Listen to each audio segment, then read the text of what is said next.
And then how do you propose that fresh look be achieved? If I might just say one thing about what she said. She said that we're still being exploited. We had a youth and we're still being exploited. I think the problem is, as I said before, around about 1945, we ceased to have a youth. We became surplus, redundant. So there are millions of these people around who are no longer needed to be maids and scut workers, but nobody really wants to integrate them into the mainstream of the economy and the political and social fabric of the society. So we're just sort of here, and we're a social problem. And that is the problem, I think. We no longer have a use. If we had a use, perhaps it wouldn't be the same, but we no longer have a value as labor. We know, and we don't have any value as genuine participants in the society, I don't believe. Well, I'd like to sort of personalize this a little bit. We're talking on a sort of theoretical level. Let's talk about your lives individually, and let's put these comments that you're making in an individual context. Tell me then how the comments that you've been making thus far impact on your lives as individuals. Well, what I wanted to make a comment on is in regards to what he was saying. What bothered me, one of the things that bothered me about what the people were saying on the tape, the things about crime and the things about coming in contact with black people that made them afraid of black people.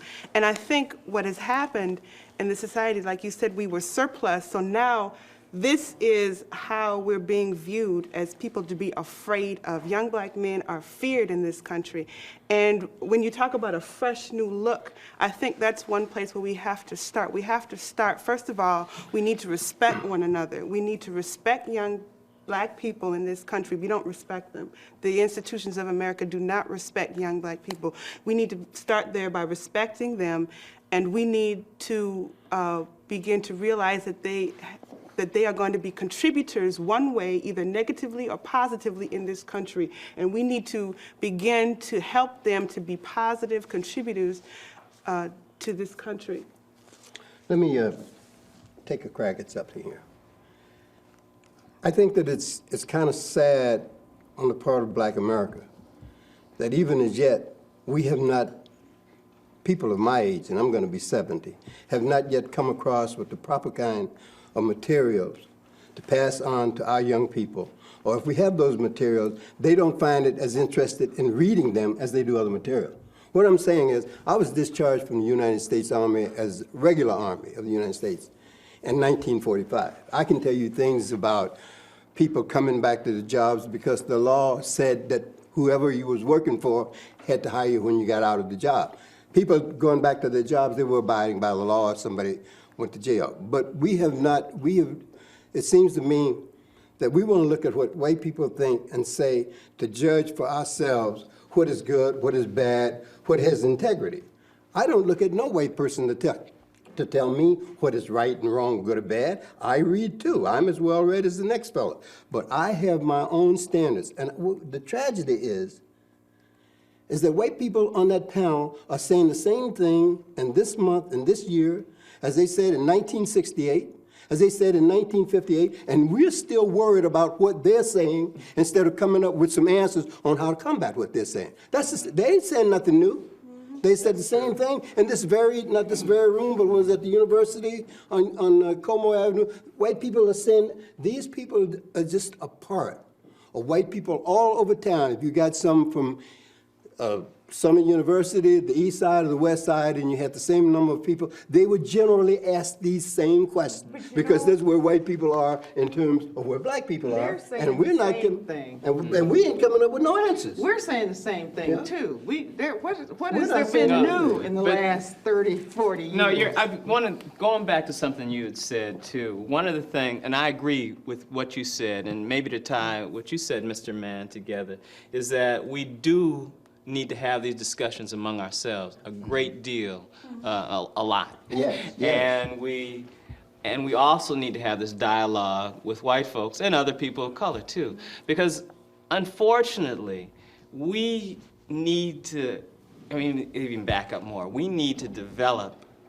new language to talk about race, because unfortunately we've fallen into this trap of accepting the liberal and conservative views of race in America. And we all have accepted that and bought into that, unfortunately.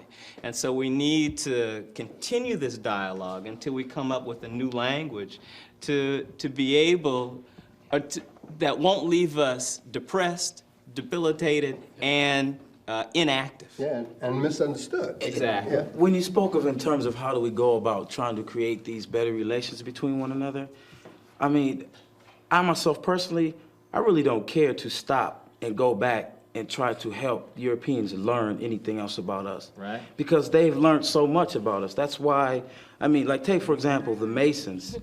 Most of what they practice and what they believe comes from our ancient Kemetic societies, where they've taught us in school stuff like, oh, Egypt's not in Africa.